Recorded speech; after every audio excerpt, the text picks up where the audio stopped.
up lines. Oh. They had right of way. So they didn't have shit. They didn't have shit out there, dude. And I grew up hiking mountains with fencing tools, dragging them behind 5-gallon buckets full of fencing tools, so my dad could build fence to keep the animals, other animals, off our property, and fence off right of ways and everything, so that the power company could come and put power up. And I actually remember we used to have the gas company came up and rolled out gas lines, and they just put them up on the hill. Oh. And above ground? Yeah, above ground, and they were bright orange. Yes, shit. And my dad used to burn brush all the time. We used to cut down trees. My dad had me working from the time I could walk. Oh. And I used to be dragging trees over and piling them up. And I remember you telling me a stupid story about somebody's tools. Somebody borrowed somebody's tools and left them in the dirt. Oh, yeah. What? I'll tell you that. So my dad was burning brush, and he burned a fucking gas line because it was fall and the leaves were all over the ground, and we didn't know where the gas line was marked at. And it was the most traumatizing thing to me at the time. The flames were screaming, fucking coming out of the ground, and I was like, what the hell? You know what I mean? But so that was earlier. And then when my mom and dad split, we moved into the city.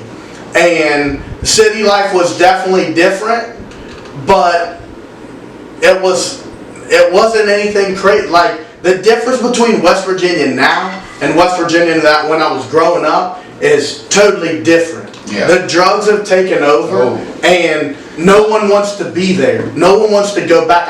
The only reason I've ever gone back in the last 10 years is for funerals. Coal miners, by any chance?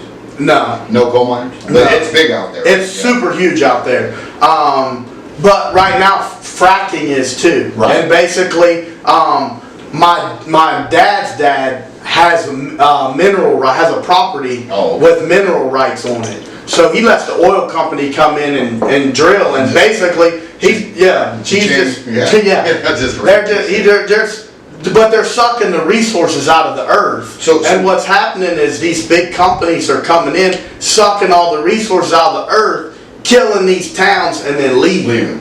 And so it's bleeding it dry. And for me, I don't have any use to go back there. I still have friends back there. I love everybody back there. But the drugs have taken over that place so much. It sucks because I don't even call it home anymore. People ask me where I'm from. I say North Carolina because I moved out here from North Carolina. Right. Two of my kids were born in North Carolina. My father's in North Carolina. My sister's in North Carolina. Right. So when people ask me, I tell them North Carolina, but realistically, I'm from West Virginia, but it's so run down, and there's just so much negative there right now.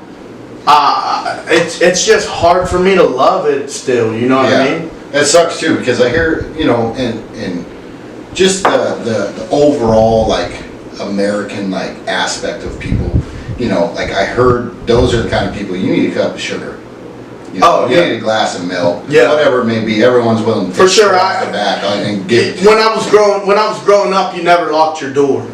You never locked your car door. You never locked your house. I'd leave my keys in the ignition, and I'd forget about them because that's how I was used to that. Right. I'd go up to the house, go to sleep for the night, come back down, I'd look for my keys, I'd be like, damn, I bet they're in the car. Go down there and they're in the car, nothing gone out of my car. Right. Now if you did that, it's gone because the drugs have taken over so much. These meth addicts are all over the place. Yeah, I heard they have like a pill epidemic out there right now. Bro, it's like everything. Like meth, pills. It's sad. It's super sad because it's not the place that I love. Right. And where I grew up at. So, I'm born and raised here. I only left here to go to Fort Benning, Georgia. Yeah. Right? But, I mean... Texas after that. Right. Came right back to this motherfucker. Yeah. But, I mean, you need another piece of ice? Yeah.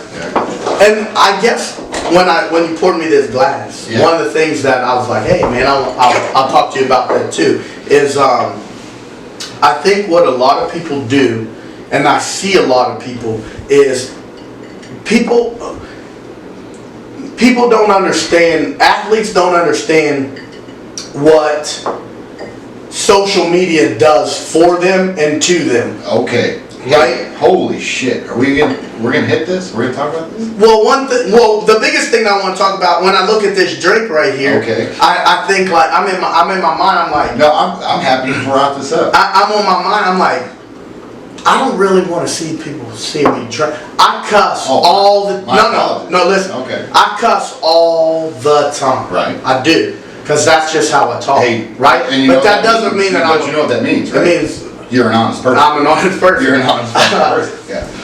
But that doesn't mean that I'm not a good person because I cuss, right? Right. It also doesn't mean that I'm an alcoholic or I'm not a good person because I'm having a drink. Why would it though?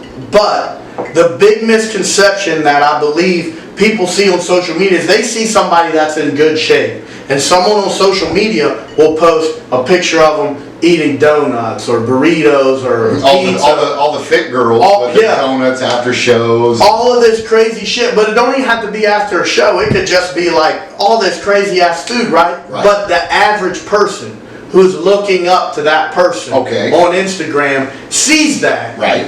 And then they think it's okay if I live my life like that because they are. Right? Same thing with drinking, same thing with anything else. It's okay that I can do that because they're doing that, but they don't understand that person might do that once a month. That person might not ever do that, but every now in the same reality. And I just had this conversation with one of my friends too. This is like everyone wants to post their good life. For sure. You know, nobody wants to post that the fact that they're dealing with some bullshit. Baby mama drama, fucking you know.